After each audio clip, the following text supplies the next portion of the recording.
stuff. Now we get to the main reason we're all here, which is to listen to Justin speak. So I've gotten to know Justin over the last several years working with Amplitude and at various events. Did the podcast episode with him. He's the head of product at Amplitude Analytics. Who's heard of Amplitude Analytics before today? Okay, cool, great, awesome. Before that, he was a CEO and co-founder, and before that, he was in consulting at Booz Digital and at McKinsey. So his Twitter handle, it's his name, his middle initial is J apparently. So Justin J Bauer. If you just put Justin Bauer, it's going to be someone else. So if you're going to tweet about him, put Justin J Bauer. And he's going to tell us about how to use analytics to set your product strategy. So let's give a warm welcome to Justin, please.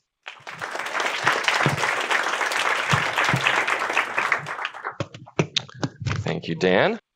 Excellent. How's everybody doing?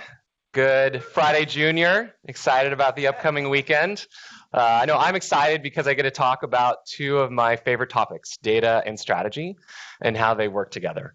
Now, before we dive into that, I'd love for everyone to think about what their path was here and what they're looking to accomplish. If you're like me as a product leader, you've probably had a pretty varied path. For myself, it actually started in analytics, started in data science analytics. I was actually an econometrician. And then decided to figure out how to apply those skill sets towards the problems of business. That led me to McKinsey, ultimately into product, where I ran a gaming company, and now have been at Amplitude, where I've led product strategy for the past 3 years. And for me, my goal is that after this presentation, everyone here has a better understanding of how they can use data to help set your product strategy. Now, notice I said help set your product strategy. That doesn't mean data will set your product strategy. We're not at the world yet where AI has taken our jobs. So we're not going to drop some machine learning algorithm and out comes the answer. That might work in chess, but the game of product is actually way more complex than that. And so ultimately, the takeaway for me is that it's really the intersection of art and science that helps us actually win within product. I think for many people, when they think of product, they think of the art of product development and product management. They don't understand how to bring science into that, and that's where data comes in. And so that's hopefully my goal today, is that everyone sees how those two come together. Now, to talk about that, if I may, I'd love to engage in a short history lesson. Does anyone know what this curve represents? Any guesses? So hockey stick growth. So this is how long it took the internet to reach 100 million users. Now, that's actually pretty good growth, right? To get there in 8 years is pretty substantial. Does anyone know what this curve represents? That's how long it took Fortnite Battle Royale to get to 100 million users on iOS and gross $1 billion. 3 months. It's pretty crazy. Things are going really fast, and so we need to make sure we're setting strategies that can keep up with that pace. And it's not just happening in gaming, right? We're seeing this in every single industry. Right, B2B, automotive, media, right? Every industry is being disrupted by products. Ultimately, customers care about one thing, right? They want to give their service to companies that create innovative experiences that they love. And so our job is to help deliver those. Now, how do these companies do it? What are the things that they do? Well, I can guarantee you what they don't do is they don't take the time to go through Michael Porter's 5 forces analysis. They don't get a bunch of bald white guys in a room to do an annual strategy review. And they certainly don't hire McKinsey to tell them what to do. Instead, what they do is they realize that in today's era, the way you're going to win as a company is through product. We believe that product is the competitive battleground, and so at Amplitude, we call these product-led companies. And we have seen that all product-led companies follow the following 3 techniques to win. First is they create a clear vision, and they use a Northstar metric to actually define what that vision is to lead the company. The second is that they set strategy, and they integrate what we call behavioral science into their decision-making frameworks. And then finally, they're results-driven. They hold themselves accountable to actually driving outcomes, and they kill bad experiments and double down on the ones that are working to ultimately win. These are the 3 things that matter for product-led companies: vision, strategy, and results. And we're going to go through each of these with some examples of how companies have done that today. So let's start with the first, creating a vision. So what is a vision? Now, there's a lot of definitions of vision. The definition that I like to use is the following. What is the measurable world that we want to create? So let's unpack that a bit because there's a couple parts of that. So first, let's start with the world we want to create. So that's the first part of vision. And to tell the story of the world we want to create, I want to tell a story about Mario. Now, some of you might be thinking, what does Mario have to do with vision? Give me a minute and I'll explain it. But to me, this analogy is one of my favorite analogies in all of product. It was actually, first time I saw it was from user onboarding. Has anybody seen this picture from user onboarding before? If you haven't, I highly recommend paying attention to the next minute. This is really important. Okay, so what does this have to do with vision?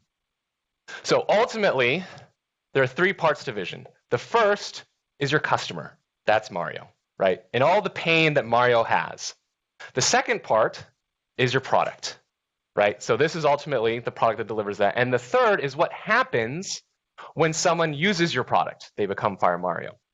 Now, when people talk about product vision, most of the time, they talk about this. They talk about the product. But that's actually not the point of product vision. Product vision is about Mario and all of his pain and Fire Mario, who he ultimately will become. Those are the things that we want to focus on when we think about product vision. Okay, so what does that look like in real life? Let's take Spotify. Everyone's familiar with Spotify. So what is Spotify's product vision? So Spotify's product vision is give people access to all the music they want all the time in a completely legal and accessible way. Are there any features in that product vision? No, but there's a lot of pain, right? So all the music, what's pain within this? The fact that you can only listen to your own music, that's a lot of pain. All the time, you don't have to listen to some like radio that tells you when to listen, but you can listen to it at any point in time. Completely legal. You don't have to do downloading, BitTorrents, worry about that. And finally, accessible. It's on every single device that you want to listen to. Right? So it describes the pain and describes the vision you want to create. Now, some of you are probably thinking, I thought this was about analytics. Why is this guy talking about vision? Don't worry. I run product for an analytics company. The data is coming. But this isn't a joke. It's actually really important because you can't set a strategy if you don't have a vision first, right? That is the most important thing. You have to have a strong vision for where you're going, and then we can set a strategy on how to get there. But there is analytics involved, so let's talk about the other part of the vision, right? So what is the measurable world we want to create? So what does measurable mean? So for measurable, I want to introduce the second framework, which is the concept of the Northstar. How many people here are familiar with Northstars?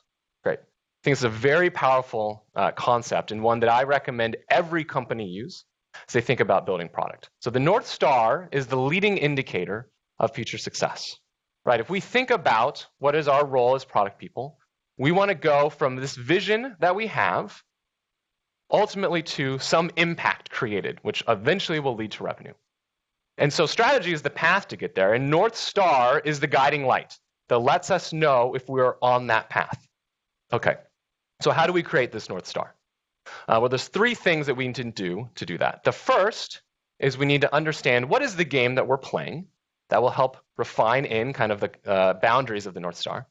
We will then use that to actually define what our North Star is, and then finally we'll understand what are the leading indicators of that North Star. And that's going to set us up to actually create our product strategy. So, the game you're playing. Why does this matter? Well, if you think you're playing checkers, but your competition is playing chess, you're probably going to be in trouble. And so it's important to really understand the game that you're playing. And we have found through working with thousands of different product companies that there actually are basically three different types of games at a high level. There's the game of attention, the game of transaction, and the game of productivity. So let's go through each of these to describe what that actually means and what are examples of North Stars based on those games. So first, the game of attention. The purpose of the game of attention is to try to get your customer, right, to spend more time using your product. You actually care about the attention. And so you're going to set North Stars around things like how much time do they spend, how many views of the story, how many subscribers do you have. What are some examples of attention products? Instagram, Facebook, yeah, exactly. So media companies more broadly typically are playing the game of attention. By show of hands, how many people here believe this is the game that they're playing?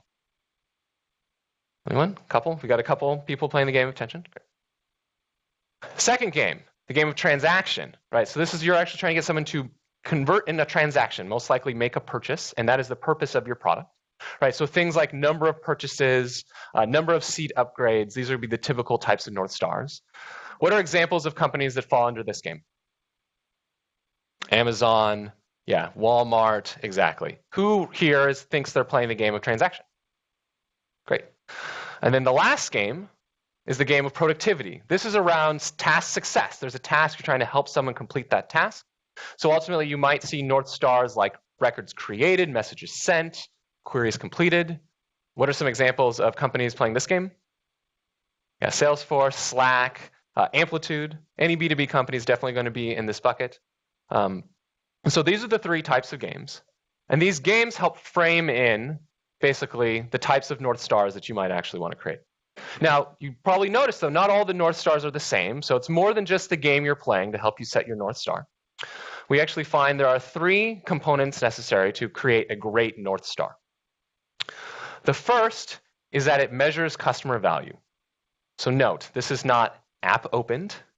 It's not ad viewed, which might be what you want the customer to do, but actually, what is the value that the customer gets from using our product? So we got to define that. The second is that it's aligned with our product vision, right? So think about for Spotify what its vision was, right? Then you're going to want to make sure that your North Star is aligned with that because it's going to be our guiding light for that vision. And then finally, we want it to be a leading indicator of revenue. Note, that doesn't mean that it is revenue. We want it to be a leading indicator of revenue because we want to make sure the North Star drives business outcomes, but we don't want it to actually be revenue, which I'll explain why in a bit. Now, one thing that we definitely don't want North Stars to be are the concepts of Vanity Metrics. I'm sure people here are familiar with the concept of Vanity Metric, but this is important enough that I actually like to dedicate a whole slide to it. So the Vanity Metric for us is basically things that are at the top of the funnel.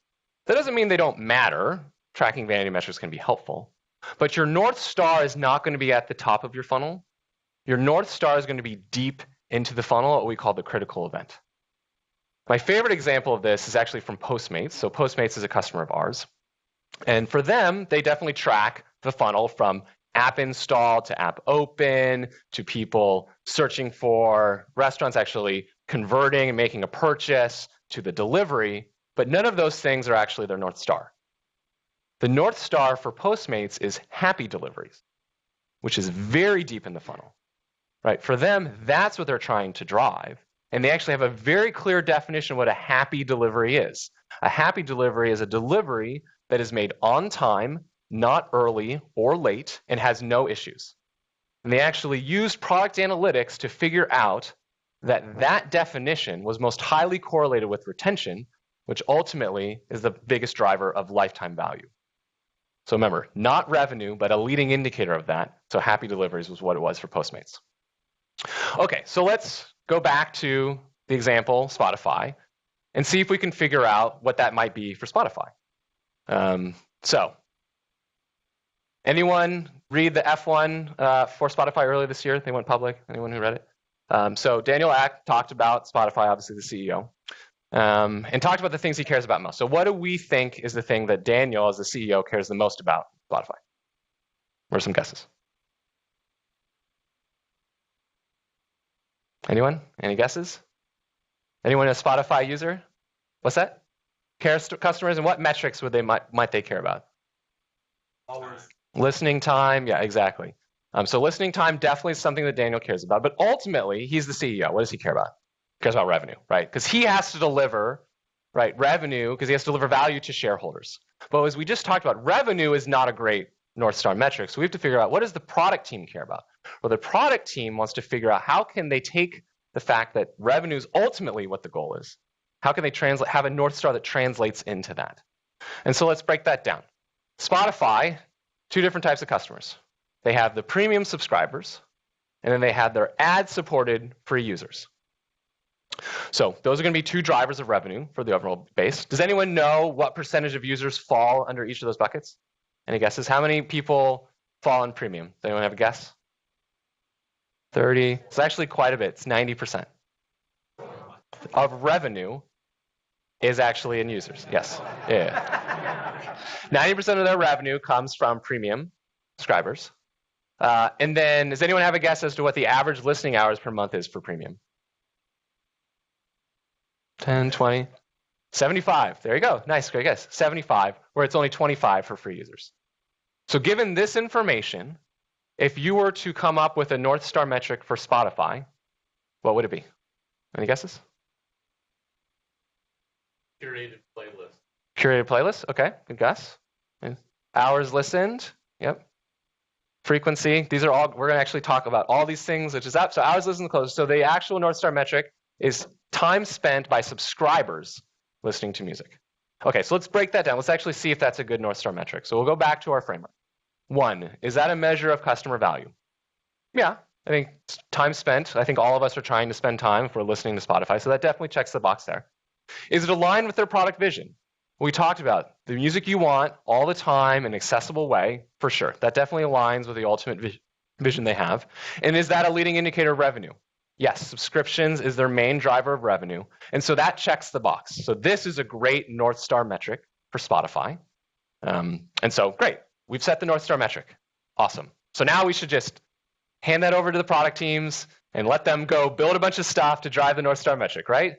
Wrong. Okay, because in the end, we need to be coordinated. Otherwise, people, like, how would we know if something's actually impacting that? You might have 2 teams working on completely opposite things. And so ultimately, we now have to come to strategy.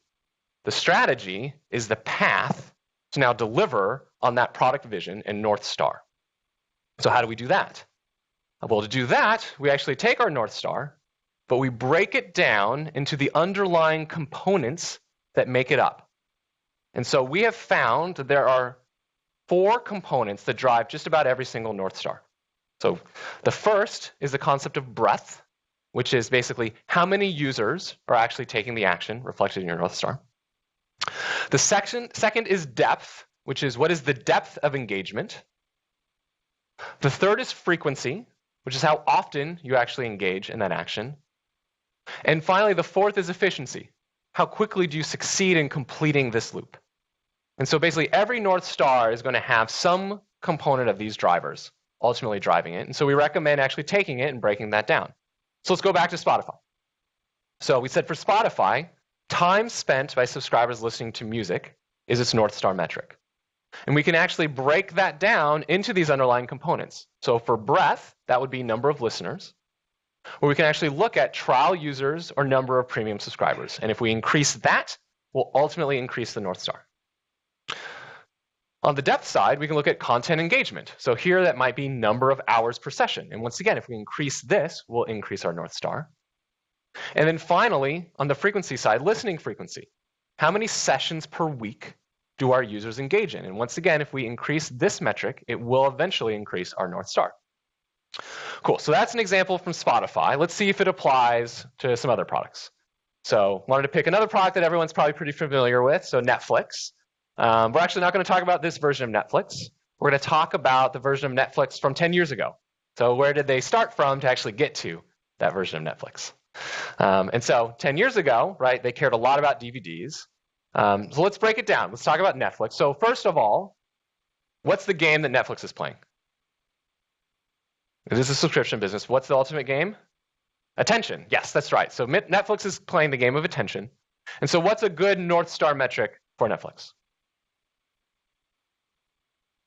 Hours watched, time spent. Yeah, so for them at the time, it was number of subscribers. So that was what they defined that was aligned with their product vision. Definitely is aligned with revenue, and it aligns if you're a subscriber to actually getting DVDs. So it aligned with customer value as well. So that was their Northstar metric. But Gib, who was the head of product at the time, understood that that was going to be a very lagging indicator. It's going to take a while to do that. So I need to start to break that down. And one of the core drivers of number of subscriptions is retention. And so they focused a lot on monthly retention, which at the time was 92%. Now that alone is actually a very hard metric to move. It's quite a lagging indicator. So you can't just apply 10 teams to go drive retention. And so instead, he then looked at, well, what is a driver of that? And actually found through product analytics that depth was a core driver of retention, which was the fact that how many DVDs did their users have in the queue? And they found that 3 DVDs in the queue was a leading indicator of someone retaining the next month. And so they focused on that metric. And when they first identified this, they were only at about 60% of their subscribers had 3 DVDs in the queue. But by aligning a product team against that, was actually able to raise that to above 90%. And by doing that, over a period of time, they increased monthly retention from 92% to 98%. Now that drives pretty significant revenue and lifetime value to the overall company. But once again, not focused on revenue, they're focused on what is the leading indicator, and eventually that will layer up.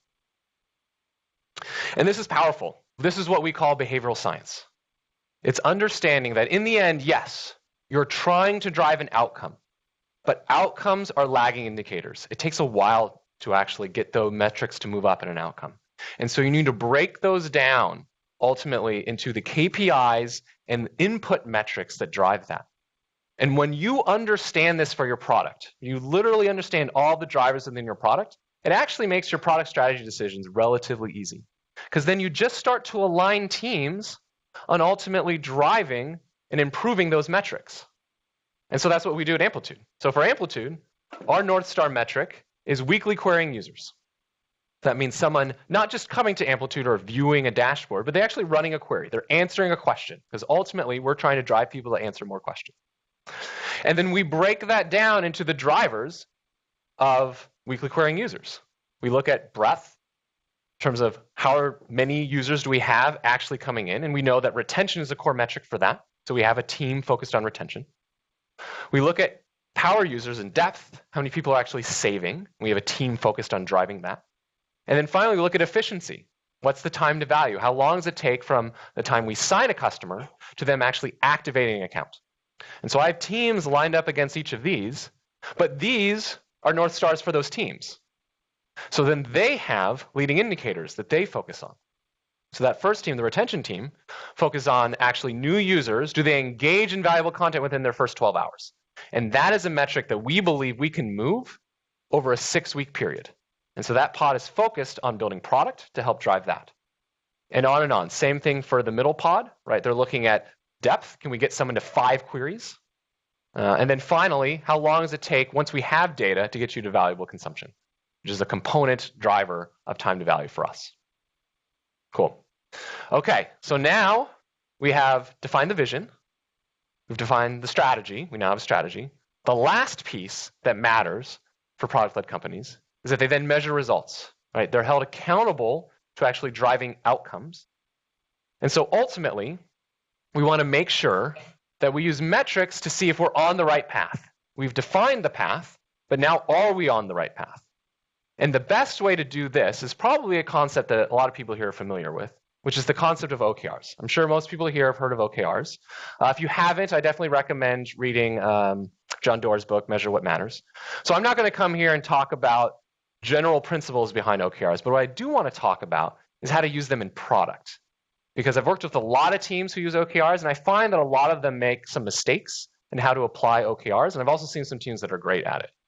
And so I have 3 suggestions on how you should think about using OKRs as a product team.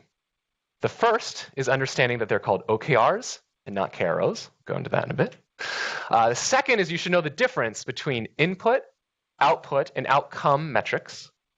And then finally, when you set your goals, make sure you benchmark yourself based on the game that you're playing. So we'll come back to that analogy. Okay, so the first one, OKRs and not KROs. What does that mean? It is purposefully objectives, then key results, not key results and then objectives. There's a reason I spent the first 20 minutes of this presentation talking about vision and strategy, because it always starts there, right? We then use the metrics to figure out if we're on the path towards that. Now, there's one industry that has definitely fallen prey to this multiple times, and that's the gaming industry. Does anyone know whose stock price this is? Yeah, it's Zynga. I'm a big fan of Zynga. Zynga and Facebook really were the first 2 companies to really invent what modern product analytics is today. But unfortunately for Zynga, they kind of lost sight on the ultimate vision piece and overemphasized on just driving the metrics. And what happens when you just drive metrics is that ultimately you're going to lose sight of your customer. So you're going to make suboptimal decisions that might, in the short run, increase your KRs, but in the end is not going to deliver value to your customer. The value to the customer is set by the vision and the strategy that you're going down. So make sure you start there and then define your key results. Okay, the second is the concept of input, output, and outcome metrics. So input metrics are the things that you do, like the processes that you're going to need to do to get to success. So these might be things like make sure you interview a certain number of users or create a bunch of different prototypes. These are important to measure. I actually do recommend that you have input metrics as part of your OKRs, but you can't just have them alone because that doesn't mean you ultimately drove outputs or outcomes. The second is an output. This is the actual feature that you deliver, right? Now, delivery is a core component. We do want to make sure that we actually deliver to our customers, but that alone is not enough. If you just deliver and don't actually measure, you're a feature factory. Because in the end, it's about the customer. The customer doesn't care if you release a feature. The customer cares if they're Fire Mario. They have a better life. And so that's the outcome. The outcome is a measure of the customer actually being successful. So this is the most important metric. And so we make sure for our team, these are actually literally examples of OKRs within my team, that we have all three, but outcome being the most important. We got to make sure we're driving towards outcomes. Yeah. Yeah, so we benchmark. So the question was, why do we set 15% as the goal? So one, we have 6-week OKRs, and so our ability to move a metric is going to be a reflection of how much time we actually have to move it. The second is we actually benchmark it based on the type of feature it is, which actually relates to my third point, which is your benchmarks should be relative to the game that you're playing. In this case, that feature was a part of a broader set of features that we thought that we could actually drive 15% based on what we've seen previously. Okay, so benchmarking the game you're playing. So let's talk about one of the biggest drivers of the Northstar metric. I talked about frequency as one of the biggest drivers, right? And so frequency, there's a lot of ways to measure frequency, but one of the more common ways was actually invented by Facebook. I'm sure people here are familiar with the concept of DAU/MAU. Right, so Facebook came up with this initial concept, and they really pushed it because it's actually a pretty incredible metric for them. So they were around 60% for most of their history. So 60% of people that use their product monthly used it every single day, which is pretty impressive.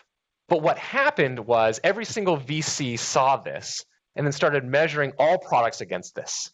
And so if you didn't have 60% MAU DAU, then they wouldn't even talk to you. And so if I'm a company and I come to you and I say, I have a 30% MAU DAU, you'd be like, whatever, that's nothing. But what if I told you that that company was Amazon? You think differently, right? 30% of people that buy at Amazon every month buy there every day. That's impressive. So the game you're playing really matters.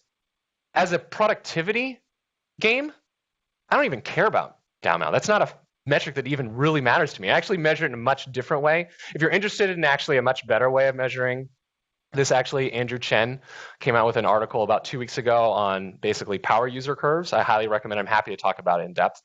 But it's a much better metric than this. But that's how we measure frequency for us. And so you need to think about the game you're playing. That ultimately sets the benchmarks for how you should be setting goals as a company. Cool. Okay. So now we have the three. What do we do with it? Well, we bring it all together into what we call our product charter.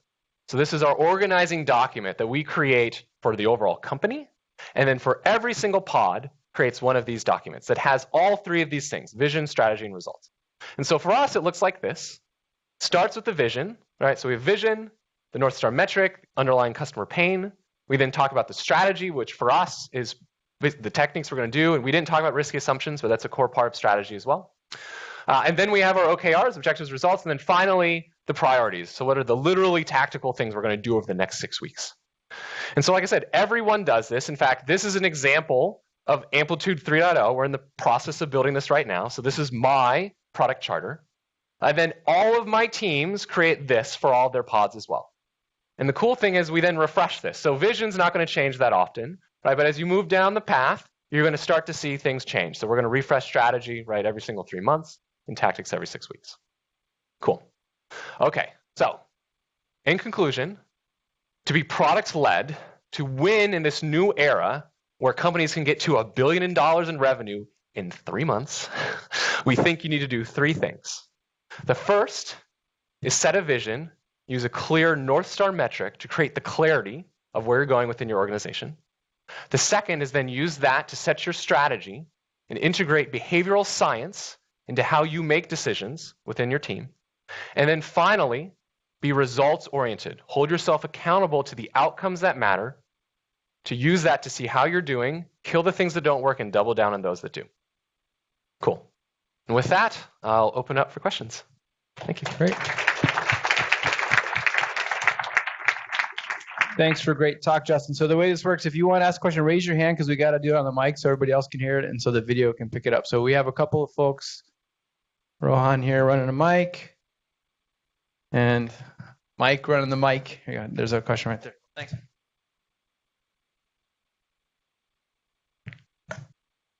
So you had said that you start to measure once you see a user convert or a company convert into using a paid version of your product. How does that fit into the freemium model that you guys have today? Yeah, so it's a great question. So our Northstar metrics aligned with the strategy. Our strategy actually isn't to convert people from free customers to paid customers. And so that plays a role in how we think about our metrics. So the reason why we offer a free product is not to convert them up. It's actually to get startups to use our product.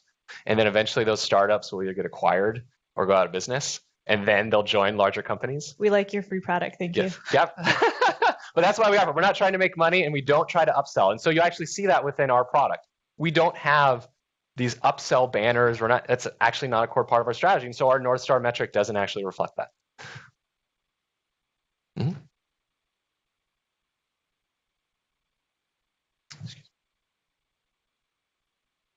You told us that we should read this article that Andrew wrote 2 weeks ago, but could you quickly go over the alternatives? So you mentioned DAO-MAO, but that wasn't necessarily for productivity. It's definitely not great for productivity. So one of the problems with DAO-MAO is that it's an average. So averages can have big problems because they don't actually give you enough depth into really understanding. So the concept I talked about is this concept of stickiness. So Andrew Chen talked about this power user cohort. It basically looks at what percentage of your users use your product 1 day a month, 2 days a month, 3 days a month, all the way to 30 days a month. And so that curve will actually depend on the type of game you're playing. So if you are a game like Amplitude, it's going to be kind of a funky curve. We really don't have anyone that uses it 30 days a month. Right? We're a productivity product. Doesn't make sense, right? And so for us, we actually look at that curve on a weekly basis, and we want to see people using it 5 days a week. That's a power user for us. But if you're a gaming company, you actually want to see that smile. You definitely want to see a lot of people on the end, the 30-day end. And so when you look at it as a distribution, you can kind of figure out where the problems are. So you might see you have a lot on 30, but then there's a period over here around 7 where people are dropping off. And so when you look at it as a distribution, it gives you a sense of where you should focus your strategy. And so that's the recommendation. That's actually an out-of-the-box chart that we have in Amplitude.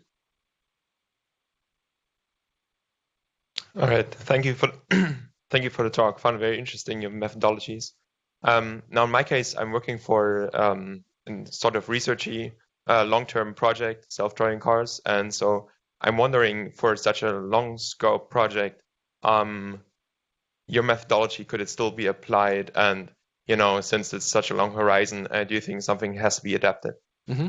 Well, I definitely think the vision piece definitely applies, right? And so I would think about, how would we measure success of creating this world of self-driving cars?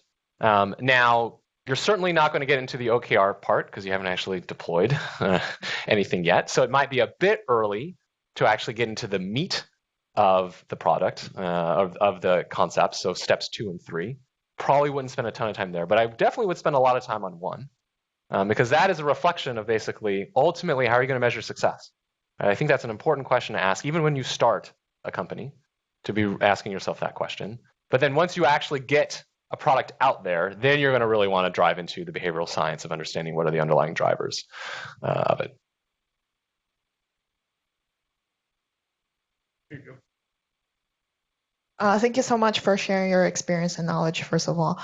I'm kind of curious about the application of OKR in your organization. I would imagine that could be a very iterative process as well. Sometimes you figure, we've seen some impact that we're making, then we need to pivot and potentially change the OKR or update it. Can you talk a little bit more about that, please? Yeah, for sure. So one of the things that we do, and we believe pretty strongly in, is the rapid iteration. And so you might have seen that we do basically 6-week iterations of the roadmap. that a lot of people, when I tell that to, they're like, that's a lot of overhead to be managing 6-week iterations, but it's important because in a 6-week period, we might actually learn something new. And so a pod can change its OKR basically within that 6-week period, and that's okay. We learned a lot more about the problem. And so we're okay with that. And we're not hard set. People don't get paid on OKRs, right? For us, it's more about how do we actually hold ourselves accountable to driving something. But yeah, we're going to learn differently as we go. We also think about it differently depending on what stage we're in product development. So if we have something that's very early, then we know that some of the guesses on engagement and usage are going to be swags, right? It's still pretty early. And so we might actually say the most important OKR is that we can get a customer to actually talk about the impact of using that feature as one of our beta customers. And so that's actually one of our OKRs whenever we have a beta product, is them just talking about impact. Because it's still really early. But once we get beyond that phase, we definitely want to have actual product analytics that we use. And then for things that are very much have been in production for a while, we're doing optimization around them, there we have a better sense of what the metrics are. And so then we're going to hold people more accountable to really driving those quantitative OKRs.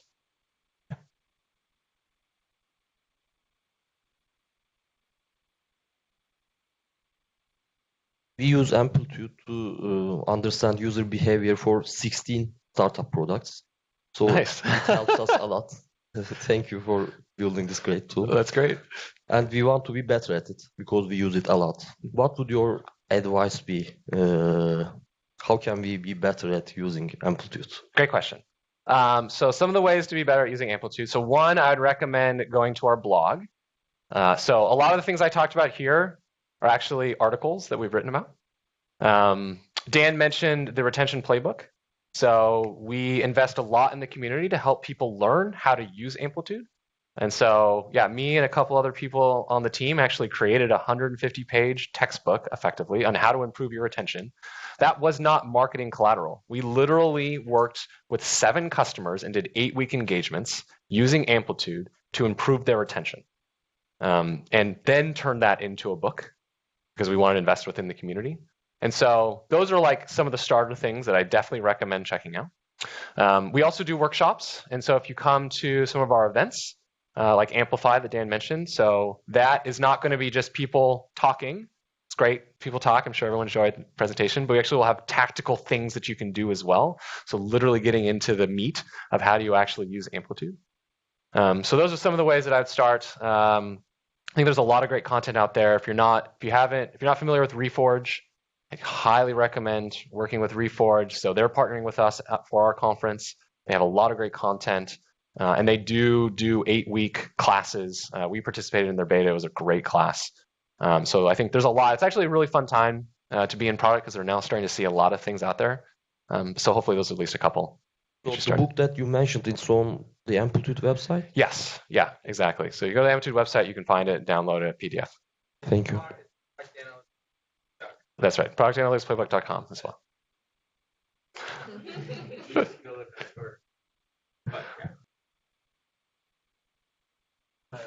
We got the mics. Hey, so there's this entire concept of basically like jobs to be done from Christensen, and now for like an early stage startup, I think there's this really like this trade-off of like, well, how much like do you really put into like the analytics piece versus like really figuring out this kind of very consumer focused like jobs to be done, and this concept of like, well, like people actually like, or the consumers hire products to fulfill a certain job in a more kind of qualitative way, right? Like how do you think like an early stage tech startup should kind of like handle that trade-off of basically these kind of like two different mindsets in that way? It's a great question. So first, it's both. And so remember, I started talking about Mario. Jobs to be done is captured in the little Mario, right? What are the jobs that little Mario wants to accomplish, which ultimately will translate into the flower, which you're building. Now, if you're a super early stage, you're going to focus on that, right? Like you don't have users yet. You really can't use data to help learn more about how they're using it. Doesn't mean you shouldn't have a North Star. Very important to have a North Star. Think about how you're going to ultimately measure success. But you're always going to start with the qualitative, no matter what. It's right. There is an art, and the art is really important. The science will help us understand how do we actually drive the outcome we're trying to drive, which is revenue. But if you're an early stage startup, you don't care about revenue. You just got to get a product out there, start learning. But once you get to about 1,000 users, Like that's the point in time you can actually start to really use analytics to help understand what drives retention. You're going to have a solid enough cohort of users at that point in time to be able to say, hey, are they actually retaining? And based on the game you're playing, if they're not retaining at a great level, then you're probably going to need to take a step back, rethink through those jobs to be done, rethink through those qualitative assumptions, and then come back at it.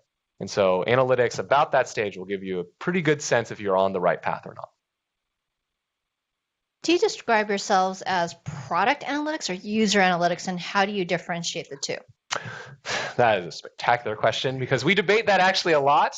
So we do describe ourselves as product analytics. Part of that is because analytics itself is pretty wide. A lot of companies talk about themselves as analytics companies, and actually quite a number of companies talk about themselves as user analytics.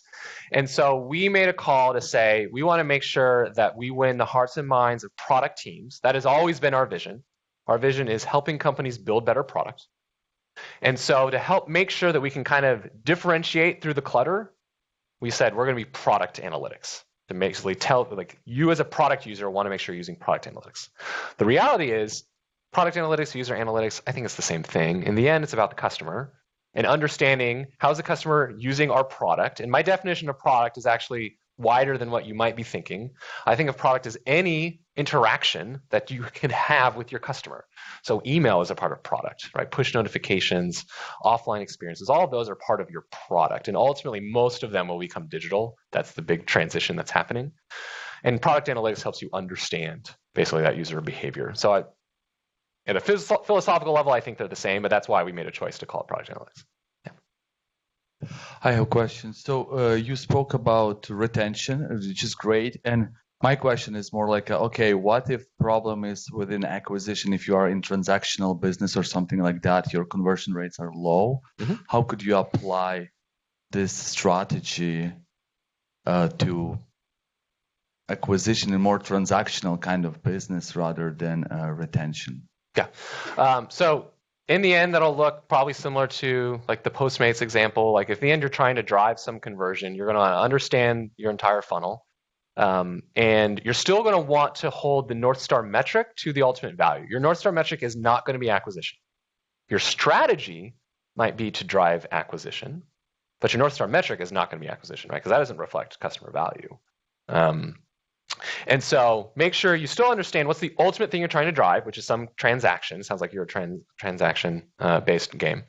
But then you might say, for us, we need to drive breadth. Breadth right now is the most important part of this. And so if you think about breadth, how do you break down breadth? Well, it's going to be top of the funnel, right? New users, and then those that you convert to become retained users. And so you might have, if you got great retention, it's an awesome problem to have. Then you can say, okay, so let's now start focusing on top of the funnel. And then you might think about, well, how do I break down top of the funnel? What are the drivers we have top of the funnel where we acquire customers through SEO, we acquire them through paid. Okay, you might look at then, well, SEO customers, do they have great retention? Do the paid customers, how is their retention? And then if you're focused on paid, you might break that down again to understand the different types of paid. But it's all coming back towards what is that Northstar metric? Do you want to make sure whatever you do acquire top of the funnel, that it does deliver, right, customer value? Because you don't want to just fill it up the top. I worked in gaming. We used to do this stuff all the time. Concept of charting. Just buy a bunch of installs, boost you up the charts, but they don't convert. And so you got to make sure you're always thinking about your North Star so that you're actually acquiring great users for your product.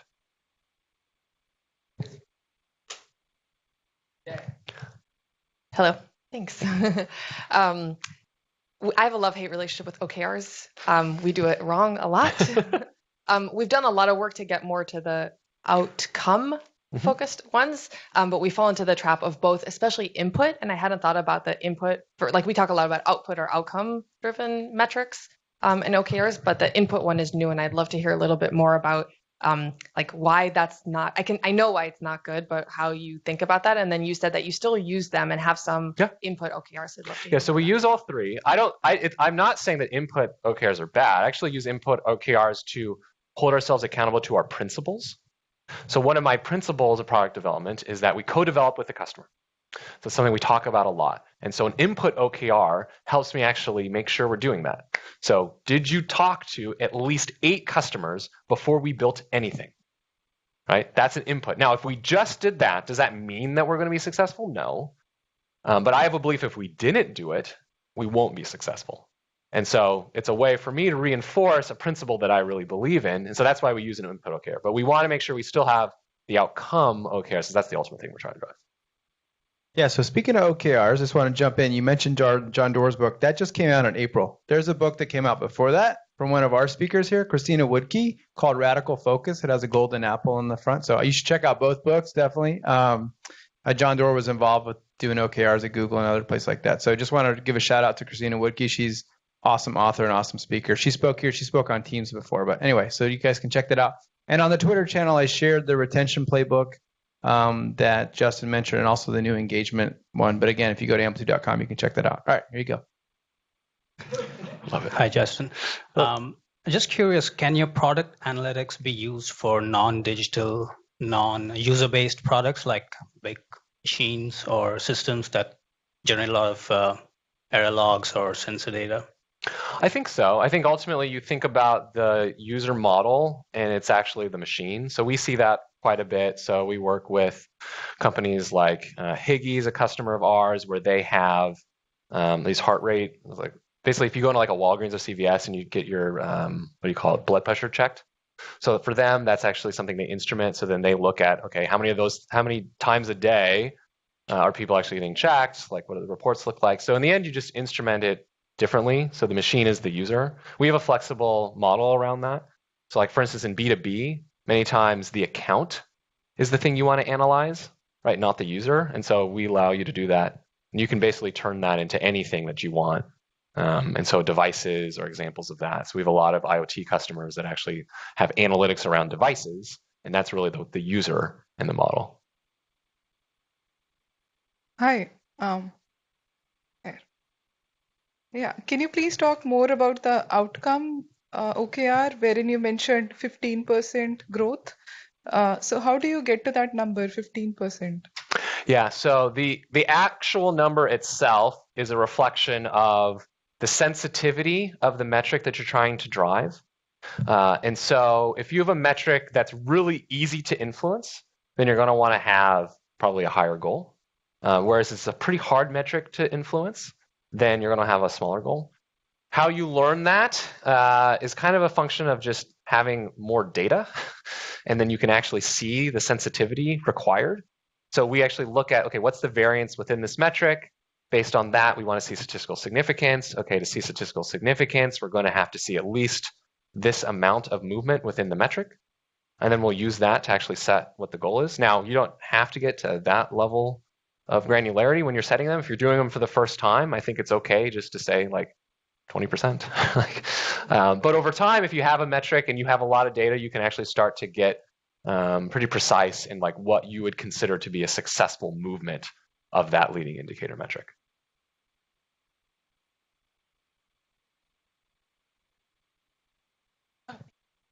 Hi, thanks. I'm just curious how this applies when a product has kind of gone through the growth phase and maybe heading towards decline. Like what will it look like at that point? Is this a way to identify those kind of products and say, wait, we better start with a new product line or something like that if you have multiple product lines? Yeah, so I do think it's important to recognize that products do have life cycles. And so you do want to take a portfolio approach to this. We actually recommend doing that. You can actually apply this methodology across multiple applications and actually take what I consider network metrics. And so that might be the important way if you have, like we actually saw this in games a lot. So like games definitely have a life cycle. For us, we just understood that was the case. We didn't actually try to fight it as much as just engage the power users within that, not try to drive breadth because we weren't going to be able to convert them, and we saw that, but get them to convert into another product. And then for us, our overall North Star was around the network retention. And so could we actually keep people within the network of apps that we had, which is something that we built in Amplitude as well. So you can actually see across all of your different products that you have, what's your overall retention, engagement, et cetera.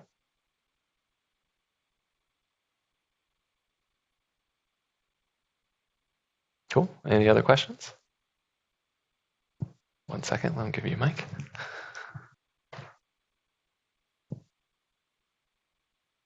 I guess just around sensitivity of data. If you have an enterprise product and your enterprises do not want it to be known that they're using you or anything, and you use a product like Amplify, I mean, is this information shared through Google Analytics, or how is it shared? Is it visible to anyone else? Yeah, so none of our customers' data is visible to anyone else. That's part of our contract with our customers. So we're not like Google where we go and share that data. So it is basically, we use a VPC, so it's within your own virtual private cloud. Now, if you give permission, we'll have our success team that actually will help you actually think through product analytics, and we'll run reports for you. But we don't see any of that data. We do have aggregate views across all of our customers, but nothing individually. We don't share that with anyone else. Have you ever had to deal with HIPAA compliance? Yeah, so we're not HIPAA compliant, but what we do, we have a product that allows you to basically check to make sure that nothing that would require HIPAA compliance gets passed through. And then we do sign DPAs. I could talk more if you're interested in learning about that. We work with a lot of healthcare companies. Right, thank you. Yep. Great. Well, if there are any more questions, if you do end up having questions, I'll be sticking around. Please feel free to grab me. Also put my email up here. So it's just justin@amplitude.com if you're interested in learning more about what I talked about, Amplitude in general. Always happy to talk about it. I love chatting with product folks. Once again, thank you for awesome. Thanks, Justin. Appreciate it. It's a great talk.